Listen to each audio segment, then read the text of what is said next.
Olá, bem-vindos a mais essa análise.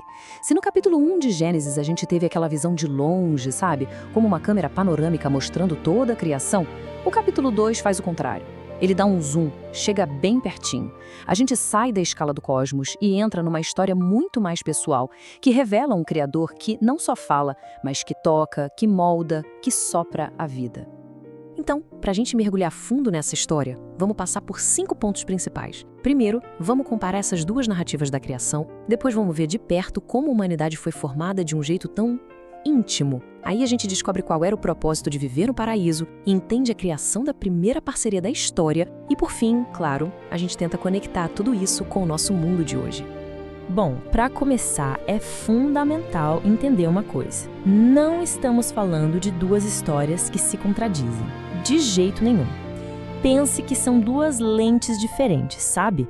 Duas formas de olhar para o mesmo evento grandioso, cada uma com um foco bem específico. Olha só que interessante esse contraste. Em Gênesis 1, a gente tem um Deus majestoso que com sua palavra cria mundos. É algo grandioso, distante. Já em Gênesis 2, a cena muda completamente, a câmera desce, o foco fecha.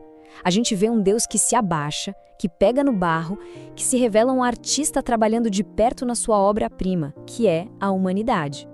E essa ideia de um Deus que põe a mão na massa fica ainda mais clara agora quando a gente foca no ato da criação do ser humano.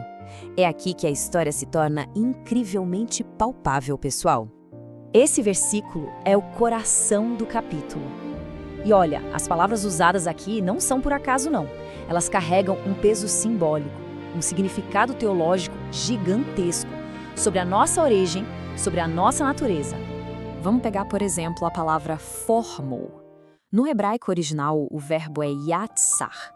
E essa escolha é sensacional, porque yatsar não é simplesmente criar do nada. É a palavra que se usa para um oleiro, um artesão, alguém que está ali com as mãos no barro, moldando sua obra com cuidado, com intenção, com arte. Ok, temos o corpo, a matéria. Mas o que dá vida a esse barro?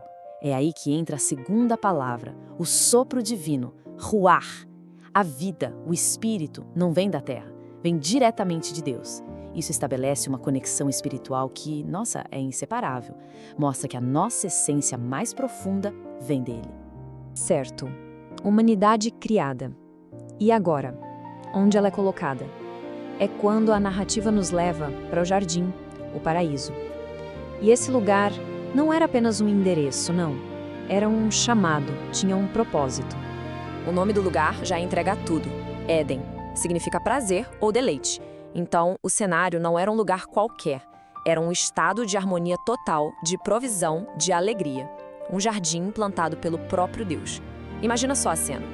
E nesse lugar perfeito, a humanidade já recebeu responsabilidades bem claras. Cultivar e guardar o jardim. Isso é muito legal porque mostra que o trabalho, em sua essência, não era para ser uma maldição, um peso.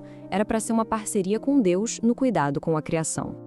No meio de tanta liberdade e abundância, existia um único limite, uma única regra. E é fácil a gente pensar que era um teste arbitrário, mas a história sugere que era mais como uma fronteira de amor, sabe? Um limite criado para preservar a vida e a relação de confiança com o Criador. Agora, a gente chega no momento chave, um ponto de virada onde o próprio Deus olha para a sua criação e diz que algo não está completo. Ele mesmo aponta que a solidão não fazia parte do plano original. Essa é a primeira vez em toda a narrativa da criação que algo é chamado de não bom. E é essa avaliação do próprio Deus que dá início à busca por uma parceira que fosse correspondente, alguém que viesse para completar o ser humano. E aqui a gente precisa ter muito cuidado. A palavra auxiliadora, em português, pode dar uma ideia de submissão, né? Mas a expressão em hebraico é ezer kenegdo, e isso é muito poderoso. Ezer é uma palavra que significa força, socorro, uma ajuda poderosa. Às vezes o próprio Deus é chamado de Ezer. E kenegdo quer dizer correspondente a, de frente para.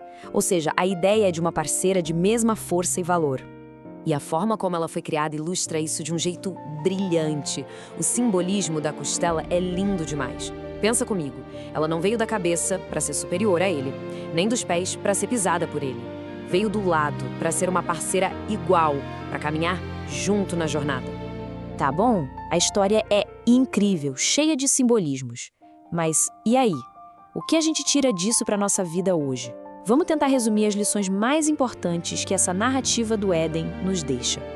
Em resumo, Gênesis 2 nos ensina sobre um Deus que quer relacionamento, que está perto.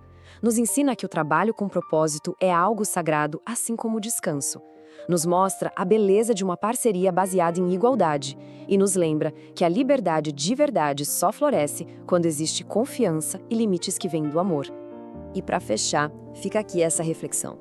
Aquela imagem do Deus oleiro que com as próprias mãos moldou a humanidade continua sendo muito poderosa. A pergunta que essa história antiga nos deixa hoje é: de que forma esse mesmo Criador continua a moldar, a soprar vida e a dar propósito ao nosso mundo e a cada um de nós? Fica aí pra gente pensar.